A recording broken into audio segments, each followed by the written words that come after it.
Et bonjour tout le monde, on se retrouve aujourd'hui comme je vous avais dit dans une série de vidéos où en fait je vais vous présenter des pierres, notamment du moins des pierres que l'on retrouve assez régulièrement et qui sont vraiment les plus classiques en magasin et qui sont surtout les must-have. On va commencer évidemment par ma pierre préférée qui est l'améthyste. C'est vraiment la première pierre que j'ai achetée quand j'étais petite, j'avais 6 ou 7 ans et j'étais en classe verte.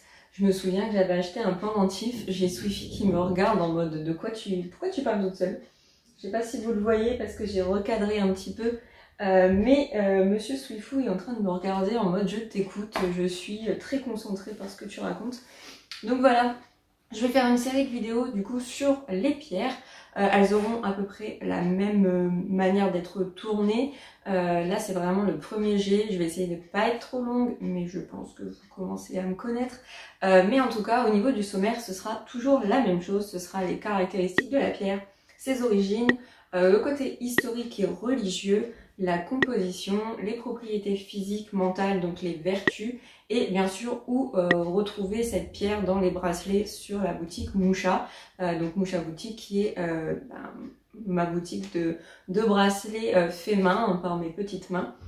Donc pour celles et ceux qui ne savent pas, j'ai ma boutique en ligne en fait de bracelets où ça fait depuis bientôt 2 ans maintenant, mine de rien, que j'ai créé cette boutique, mais ça fait vraiment depuis janvier 2020 où j'ai mis en ligne les premières collections et que j'ai fait plusieurs collections maintenant.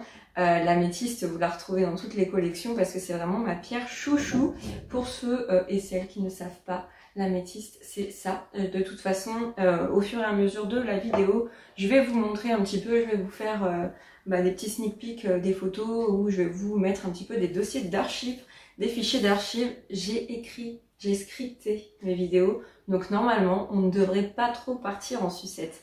Donc petit café parce qu'il fait pas très très beau, et puis restez si ça vous intéresse, c'est parti.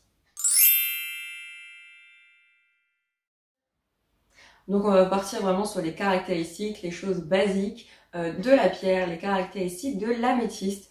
Elle fait partie du groupe des quartz.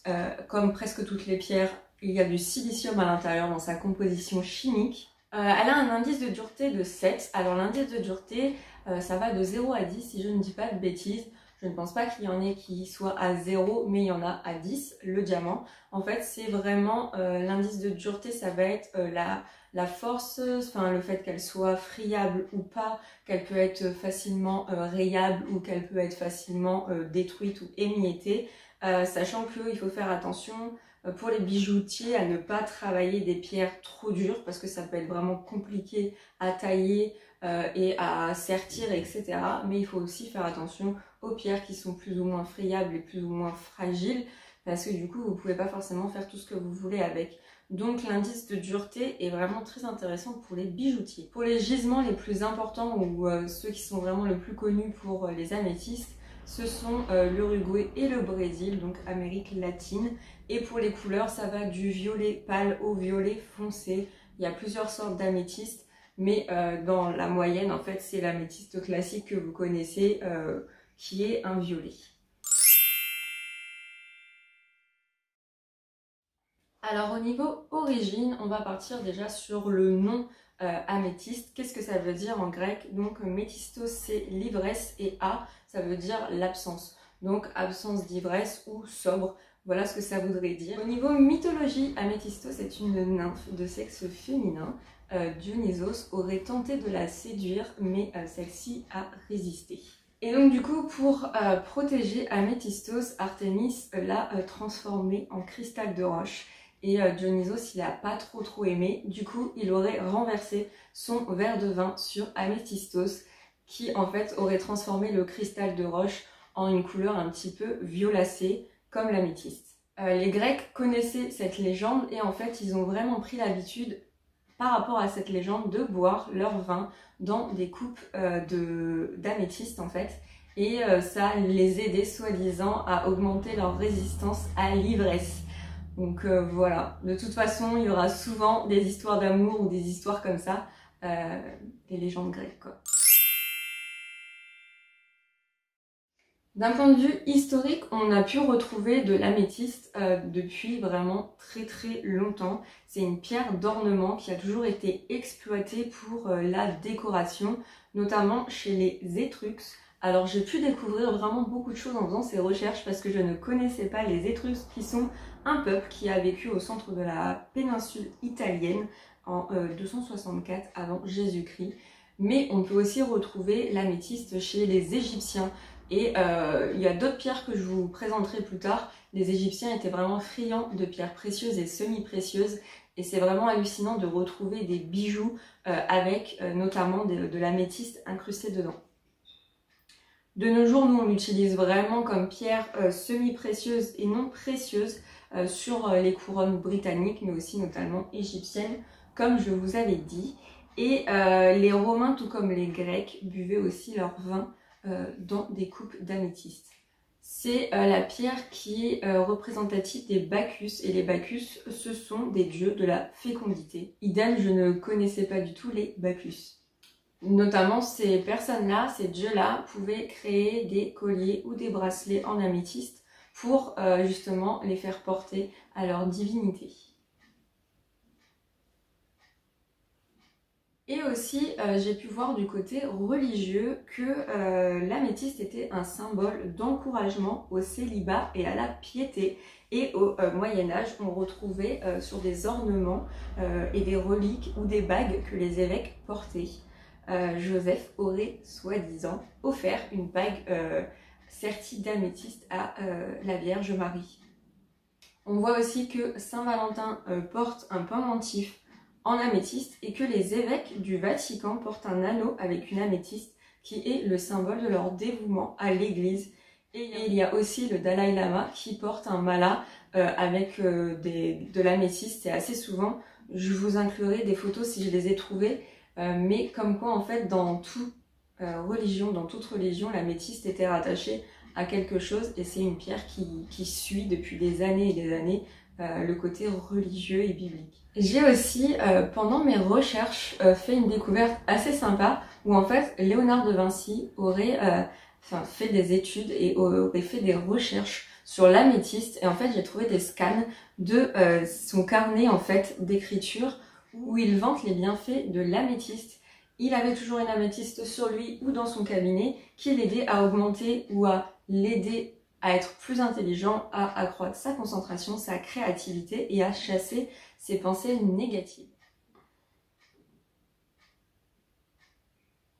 Avant de vous parler des vertus que peut procurer l'améthyste, parce que oui, Léonard de Vinci, il n'était pas bête, il avait bien compris en fait quelles étaient les vertus de l'améthyste. Ce qu'il faut savoir, c'est que l'améthyste, si vous la chauffez, vous pouvez en faire de la citrine. En fait, ce qui se passe, c'est qu'au moment de la production et de la genèse de l'améthyste, selon les conditions de chaleur, de pression, de température, etc., arrivé à un certain stade, l'améthyste va tellement chauffer qu'elle va devenir de la citrine. Donc la citrine que vous trouvez, que vous achetez ou que vous trouvez à l'état naturel, a été à un moment ou à un autre de l'améthyste.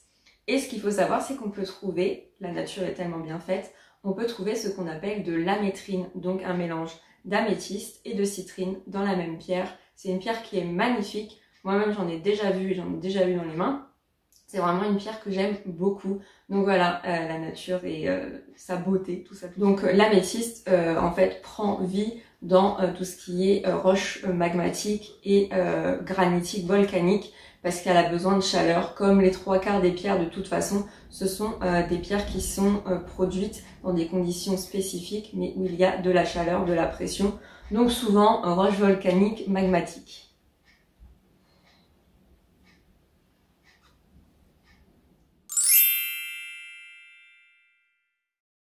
Donc passons aux vertus, parce que les 3/4 du temps, quand on achète une pierre, même si la pierre nous appelle et que on n'aime pas forcément telle ou telle couleur de pierre, je ne suis pas très pierre verte, mais il y a des moments où j'allais vers de la malachite qui est une pierre verte, et en fait quand on cherche les vertus, souvent ça permet de nous aider dans une phase de notre vie.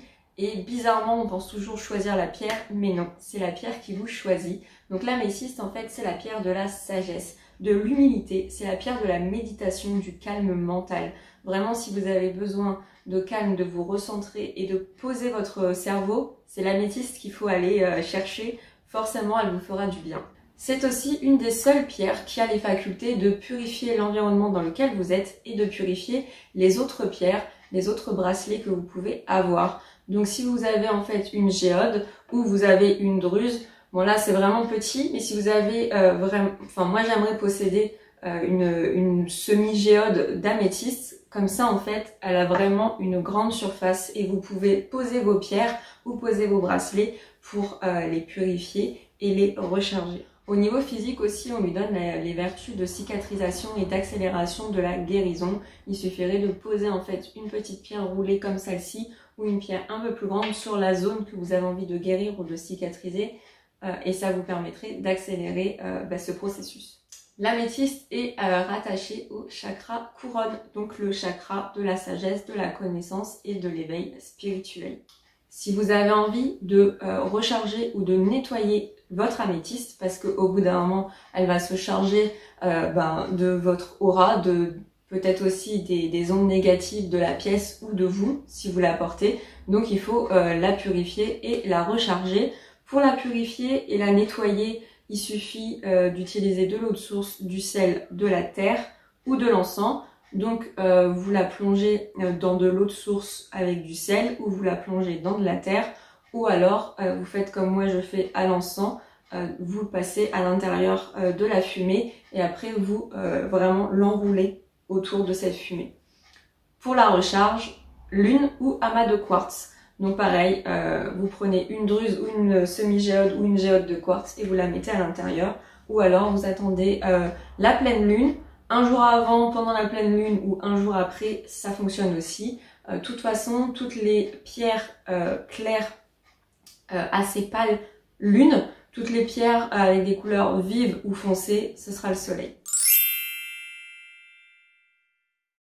Et pour finir, où on peut trouver dans Moucha Boutique de l'améthyste. Donc en fait, vous la retrouvez dans vraiment toutes les collections que j'ai pu faire. Que ce soit la première guérison ou après Orient, Maroc, monochrome, vous allez retrouver de l'améthyste. Je vous listerai en barre d'infos les bracelets où vous pouvez retrouver de l'améthyste et si vous avez besoin ou si vous avez des questions par rapport à ça, n'hésitez pas, en fait je suis là. Moi-même j'en porte aujourd'hui, c'est vraiment le duo de bracelets que je porte assez souvent, la rhodochrosite et l'améthyste parce que je trouve que ça me correspond plutôt bien et le matin quand je me lève, je vais assez régulièrement par réflexe prendre ces deux-là. Donc voilà, j'espère que cette vidéo n'aura pas été trop brouillon, c'est vraiment la première. Je vais essayer de prendre la routine et mon habitude, mais ça fait du bien. J'ai pas mal pataugé, hein. Vous allez vraiment avoir du cut parce que ça fait vraiment bizarre de refilmer, j'étais pas trop à l'aise, mais ça me fait plaisir de partager ça, c'est un nouveau contenu. Forcément, vous ne connaissez peut-être pas cette partie de moi, mais c'est vraiment quelque chose qui me passionne depuis toute petite. Je n'ai plus le premier pendentif que j'avais acheté en améthyste parce que mon chien l'a mangé.